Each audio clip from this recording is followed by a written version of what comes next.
জুলাই বিপ্লবের মাধ্যমে আমরা রাজনৈতিকভাবে আজাদি পেলেও আমরা এখন পর্যন্ত কালচারালি আজাদি পাইনি।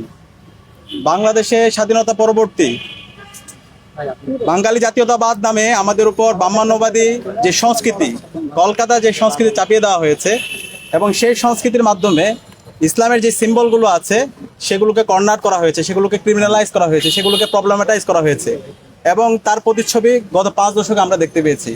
আপনারা জানেন এই ঢাকা বিশ্ববিদ্যালয়ে 2023 সালে এই বটতলায় শিক্ষার্থীরা তারা একটা কোরআন তেলাওয়াতের আসর করেছিল। কোরআন তেলাওয়াতের আসর করার পরবর্তীতে বিশ্ববিদ্যালয় প্রশাসন শিক্ষার্থীদেরকে শোকজ দিয়েছিল এবং পরবর্তীতে শিক্ষার্থীদেরকে বিভিন্নভাবে হ্যারাসমেন্ট করা হয়েছিল, সেটা আপনারা জানেন।